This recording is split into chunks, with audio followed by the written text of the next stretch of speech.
శ్రీగురుభ్యో నమః. శ్రీ మహాగణాధిపతి నమః. శ్రీ సరస్వతి నమః. భక్తులారా, వాల్మీకి మహర్షి రచించిన శ్రీమద్ రామాయణం యథాతథంగా చెప్పుకున్నాం. ప్రతి శ్లోకం దాని అర్థం. ఇందులో భాగంగా నిన్నటి వరకు మనం బాల, అయోధ్య, అరణ్య, కిష్కింధ, సుందరకాండలు పూర్తి చేసాం. యుద్ధకాండలో కూడా మనం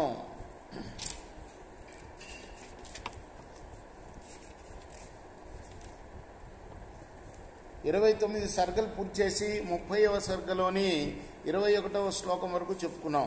ఈ రోజున 22వ శ్లోకం నుండి కొనసాగిద్దాం. కొనసాగించే ముందు వాల్మీకి మహర్షిని ప్రార్థన చేసుకుందాం. కూజంతం రామ రామేతి మధురం మధురాక్షరం ఆరుహ్య కవితా శాఖం వందే వాల్మీకి కోకిలం. సుషేణశ్చాత్ర ధర్మాత్మా పుత్రో ధర్మస్య వీర్యవాన్ సౌమ్యః సౌమాత్మజశ్చాత్ర రాజన్ దధిముఖః కపిః. సమర్థగురు సాయినాథ్ మహారాజ్ కీ జై. రాజా, యమధర్మరాజు కుమారుడు, ధర్మాత్ముడు, పరాక్రమవంతుడైన సుషేనుడు, చంద్రుని కుమారుడు, సౌమ్యుడు అయిన దధిముఖుడు కూడా ఉన్నారు ఈ సేనలో.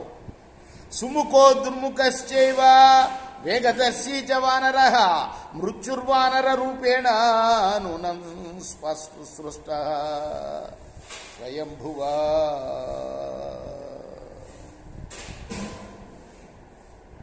సుముఖుడు, దుర్ముఖుడు, వేగదర్శి అనే నామకరణాలు గల ఈ వానరులు ఒక్కొక్కరిని చూపిస్తున్నారన్నమాట. ఎవరు? వీడు శార్ధూలుడు అనే గూఢచారిని పంపించాడు. ముందు సుకుడు అనే గూఢచారి, మళ్ళీ సుఖచారణులు అనే గూఢచారులు, ఇద్దరిని కలిపి ఇప్పుడు మళ్ళీ కొంతమంది ఒక సమూహానికి ఒక లీడర్గా ఉన్న ఈ శార్ధూలుడు అనేవాడు వెళ్ళి చూసి వచ్చి చెప్తున్నాడు. ఒక్కొక్కరిని చూపిస్తున్నాడు. పెద్ద శిఖరం పైన నుంచున్నాడు రావణాసురుడు. అంటే క్షుణ్ణంగా పరిశీలిస్తున్నాడు. ఎవడెవడు ఎంత బలం గలవాడు, ఏ విధంగా వీళ్ళని ఎదుర్కోవాలి అనే విషయం ఉన్నాడు. ఈ సుముఖుడు, దుర్ముఖుడు, వేగదర్శి వీళ్ళ పేర్లు. వీళ్ళు సాక్షాత్తు మృత్యుతో సమానులే. బ్రహ్మదేవుడు సృష్టించిన మృత్యుదేవత కుమారులే వీళ్ళు. సుమా పుత్రో హుతవః శాత్రః నీలః సేనాపతి స్వయం అనిలస్యతు పుత్రోత్ర హనుమావితి విస్తృతః. ఇక నీలుడున్నాడే, ఇతను చాలా సుప్రసిద్ధుడు, సేనాధిపతి కూడాను వానరసేనకి. ఇక హనుమంతుడు నీకు తెలియనే తెలుసు. ఇక్కడికి వచ్చి ఎంత ప్రసిద్ధి పొంది వెళ్ళాడో. వాయుకుమారుడు ఆయన. నప్తాశక్రస్య దుర్దశో బలవానం గతో యువ మైందశ్చతువిధశ్చోభా బలిడావత్స్వ సంభవో పుత్ర వైభస్వతస్యాద పంచకాలాంతకోపమ గజో గవాక్షోకమయ శరభో గంధమాదనః దశవానర కోట్యశ్చ శూరాణాం యుద్ధకాంక్షణాం శ్రీమతాం దేవపుత్రాణం శేషన్నాఖ్యాతుముత్సయే. దేవేంద్రుడి యొక్క మనవడు, ఎదిరింప శక్యం కానివాడు, బలవంతుడు, యువకుడు అయిన అంగదుడు, అశ్వనీ దేవతల కుమారులైన మైంద ద్వివిధులు, గజుడు, గవాక్షుడు, గవయుడు, శరభుడు, గంధమాదనుడు అనే ప్రళయకాల మృత్యుదేవతతో సమానమైన యముని పుత్రులు 5 యుద్ధం చేయడం కోసం ఉత్సాహపడుతున్న సూర్యులైన కోట్ల కొలది వానరులు ఇక్కడ ఉన్నారయ్యా. ఇంకా మిగిలిన శ్రీమంతులైన దేవపుత్రులను గురించి ఏం చెప్పజాలము అంటున్నాడు. పుత్రో దశరథస్యైష సింహ సంవహన యువ దూషణో నిహతో ఏన కరశ్చ తిస్రాస్తదా. సింహం ఎలా ఉంటుందో అలా ఉండే అవయవ నిర్మాణం గల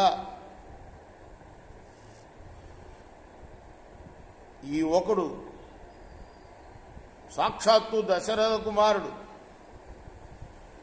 ఎవరో కాదు, మన దూషణుణ్ణి, కరదూషణులిద్దరినీ, త్రిశిరస్కుని చంపినవాడు ఇతను. నాస్తి రామస్య సదృశో విక్రమే భూమి కశ్యవా విరాధో నేతో ఏవా కబంధశ్చాత్తకోపమా. విరాధుణ్ణి, యముని వంటి కబంధుణ్ణి చంపిన రాముని వంటి పరాక్రమం గలవాడు ఈ లోకంలో ఎవరు లేరయ్యా. వక్తుం న శక్తో రామస్య గుణాన్ కశ్చిన్న రహక్షితో జనస్థానగతాయేన తావంతో రక్షసాహత. జనస్థానంలో ఉన్న అందరూ రాక్షసులను చంపిన రాముడి యొక్క గుణాల్ని చెప్పగలిగిన వాడు ఎవ్వడు కూడా ఈ లోకంలో లేడు. లక్ష్మణశ్చాత్ర ధర్మాత్మా మాతంగానామి వర్షభ యస్య బాణపదం ప్రాప్య న జీవేదపి వాసవ. ఎవరి యొక్క బాణముల దారిలోనికి వస్తే దేవేంద్రుడు కూడా జీవించలేడు. అటువంటి ధర్మజ్ఞుడైన శ్రేష్టమైన గజంలాగా ఉన్న లక్ష్మణుని కూడా చూడు, ఆయన పక్కనే ఉన్నాడు. శ్వేతో జ్యోతిర్ముఖశ్చాత్ర భాస్కరస్యాత్మ సంభవో వర్ణస్య చ పుత్రోశ్చ హేమకుట ప్లవంగమ విశ్వకర్మసుతో వీరో నలః ప్లవక సత్తమ విక్రాంతో వేగవానత్ర వసుపుత్ర సదుద్ధర.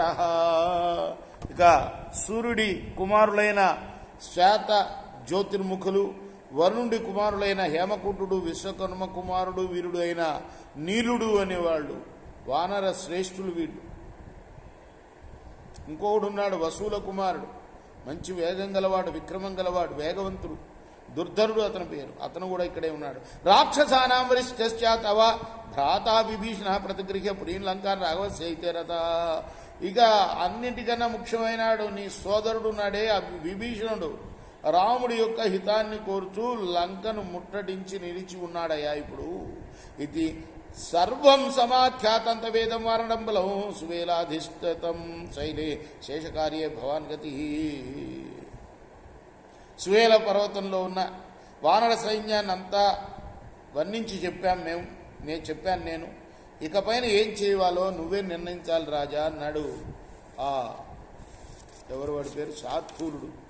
రేపు మనం 31వ సర్గ 31వ సర్గను ప్రారంభం చేద్దాం. కృష్ణార్పణమస్తు. సాయి కృష్ణార్పణమస్తు.